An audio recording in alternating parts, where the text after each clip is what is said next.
Hola mis queridos hermanos, hoy vamos a hablar sobre Débora, una de las mujeres que se jugó todo por todo, un juez de Israel, un juez que nos ayudó siempre que nos ayuda a nosotros las mujeres a ver que Dios también nos usa como jueces y como profetas de su pueblo.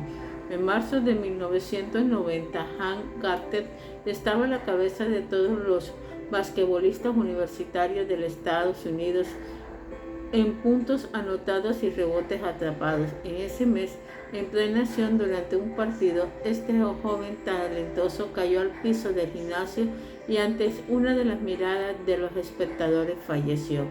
Posteriormente, trascendió que él había descubierto en diciembre del año anterior que padecía de una enfermedad cardíaca, pero había decidido seguir jugando de todas formas.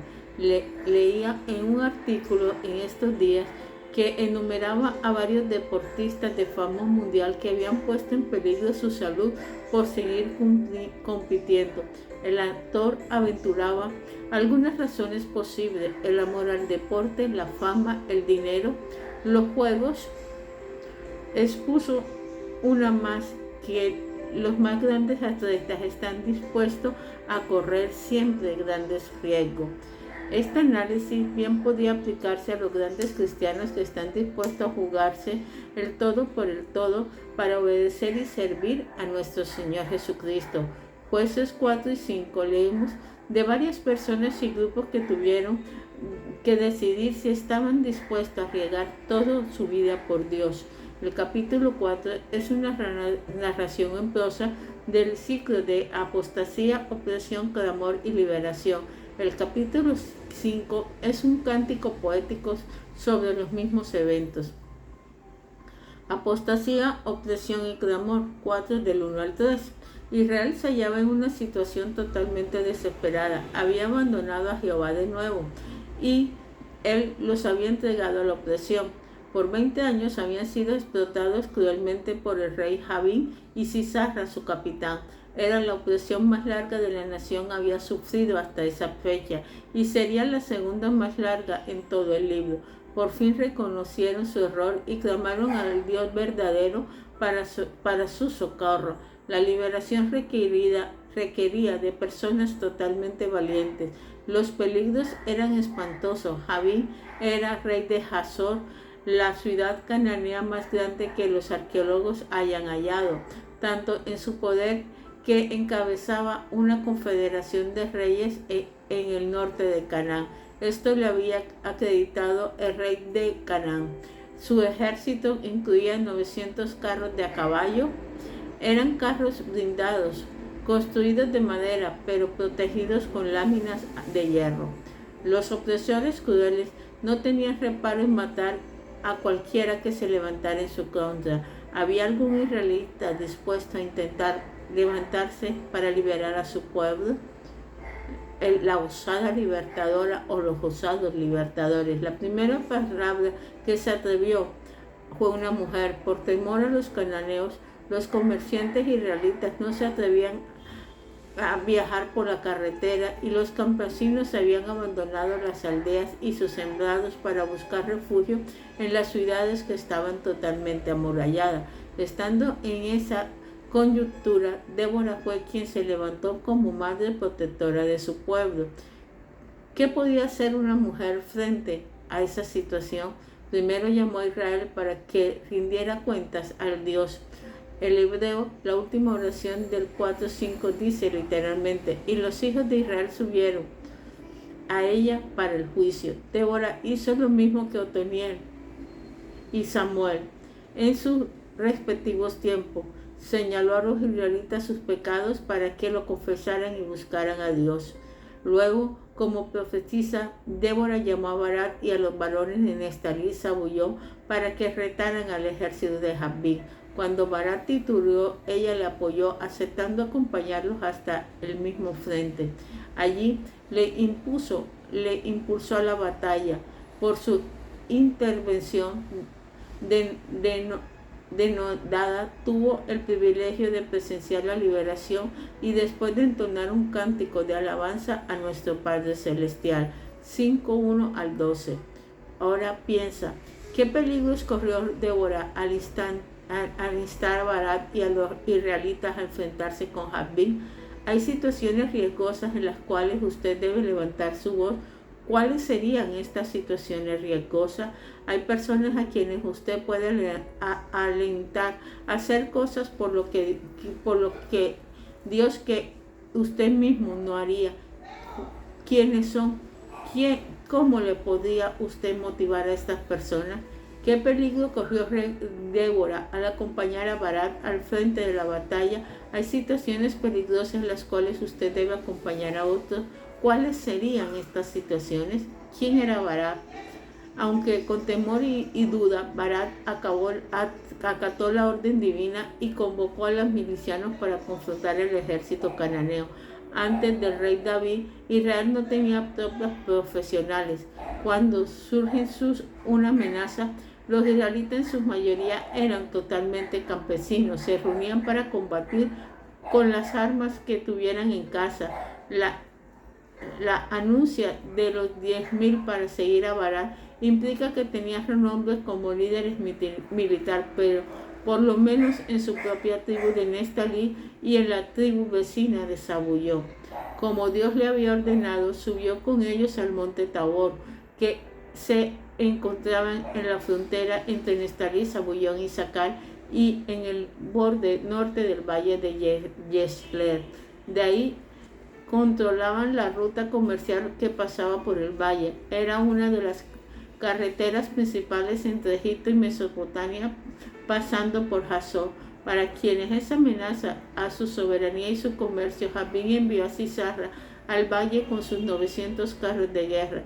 En el momento crítico, Barak, frente a los israelitas, se precipitó contra los invencibles cananeos y Dios le concedió una victoria totalmente contundente. Fue un logro glorioso para Barak. Posteriormente, él unió su voz a la alabanza de Débora y a la alabanza de Jehová y encabezó la procesión triunfal con los cautivos de la batalla. Sin embargo, el momento podía haber sido aún más glorioso, puesto que Barak condicionó su obediencia a Jehová. Débora le profetizó que perdería ante una mujer la prerrogativa de derrotar a Sisara. Cuando Yael le llevó, al ver el capitán cananeo, Barak probablemente pensó que a pesar de la profecía, él iba a tener el privilegio de matarlo. ¿Cuál sería su desilusión al hallarlo ya víctima por una simple mujer, una mujer débil?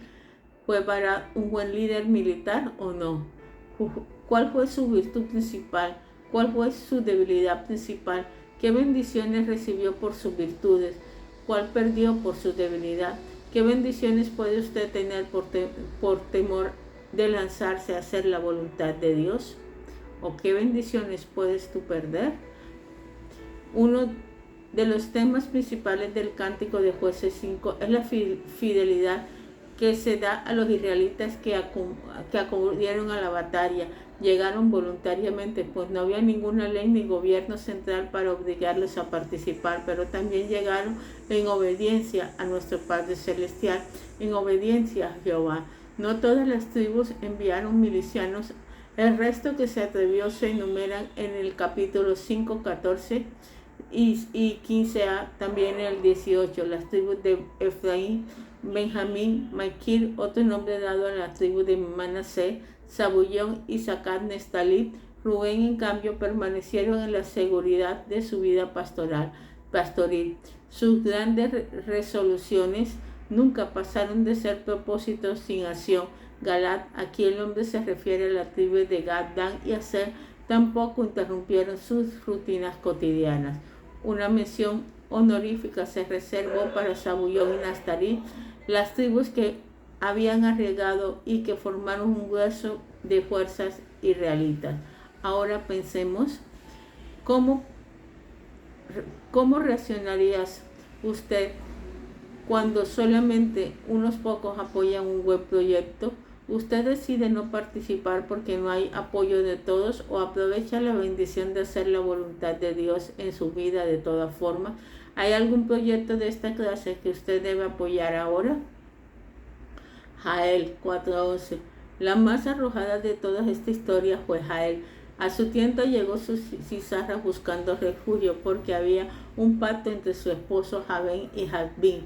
Ella tuvo que decidir si respetaría ese pacto o si se identificaba con el pueblo de Jehová.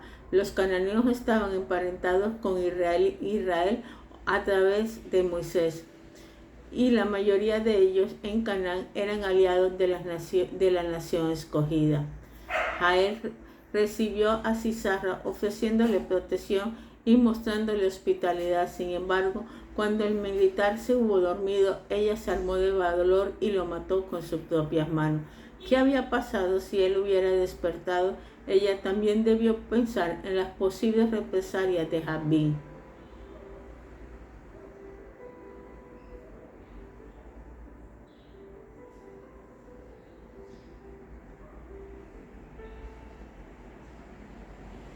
¿Por qué optaría Jael por apoyar al débil Israel en vez del poderoso Jabín? Tal vez ella conocía el pacto abrámico en el cual Jehová prometió bendecir a los que ayudaban a su pueblo y maldecir a los que le hicieran daño. Génesis 12:3. En efecto, el cántaro bendice a Jael, deseándole que sea la más próspera de todas las mujeres que viven en tienda. La maldición de Génesis 12:3 se aplicó a Meroz, probablemente una ciudad no israelita que tenía un pacto con Israel. Meroz fue condenada por no pelear contra los opresores. Los valientes en todo fueron Débora, Barak, Efraín, Benjamín, Maquí, Zabullón, Isaacar, Nestalí y Jael. Los cobardes fueron Barak, Rubén, Galad, Dan, Aser y Meroz. El libertador divino. No fue solamente por su deuda que Débora, Barak, Jael y los milicianos lograron sus triunfos. De nada hubiera servido su valor sin el poder de nuestro Padre Celestial. Jehová mandó a Barak a retar a Jabín, atrajo a Sisara, salió delante de Barak, desbarató el ejército enemigo, entregó a Sisara en manos de Barak y de Jael y sometió a Jabín.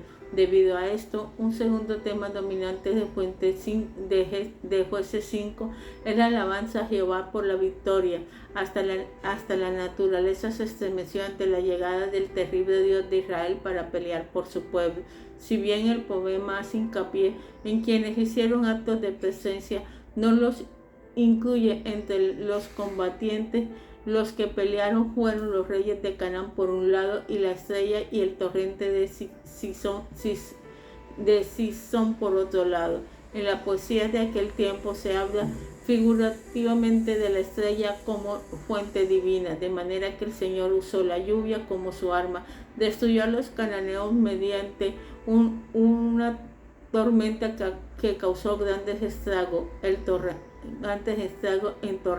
El agua imperiosa arrastró a los cananeos e hizo inútiles sus carros de caballo. Es la maldición del 23. Meroz es criticado no por desamparar a Israel, sino por no apoyar a Jehová. En últimas instancias, la batalla fue de él, no de los valientes de Israel. El Dios Todopoderoso, más personas valientes, mis queridos hermanos, siempre van a darnos la victoria. Dios pelea la batalla de usted, Él siempre apoya nuestros esfuerzos atrevidos. ¿Cómo puede usted obtener el apoyo divino? ¿Cómo puede saber cuándo debe arriesgarse y cuándo debe ser cauteloso? Padre Celestial, en nombre de nuestro Señor Jesucristo, venimos ante ti, mi Dios, te damos gracias, Señor, por todo lo que tú haces. Te damos gracias por tu amor, por tu misericordia. Te damos gracias, Padre Celestial, oh Dios eterno, misericordioso, porque tú siempre nos has ayudado. Padre Señor, tú eres el dador de causas imposibles, Padre Celestial. Te pedimos que nos hagas a nosotros valientes y atrevidos, Padre Celestial. Te lo pedimos en nombre de nuestro Señor Jesucristo.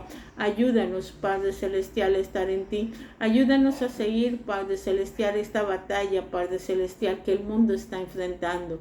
Tú eres nuestro escudo, nuestro pavés, Padre Celestial, y sabemos que en ti, Padre Celestial, somos vencedores.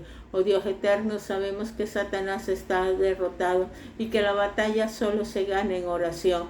Padre Celestial, danos la fortaleza de Débora, danos la visión de Débora, Padre Celestial, te lo pedimos en nombre de Jesús de Nazaret. Haznos astutos, Padre Celestial, haznos, oh Dios eterno, obedientes, Señor, para seguir peleando en este mundo tus buenas batallas.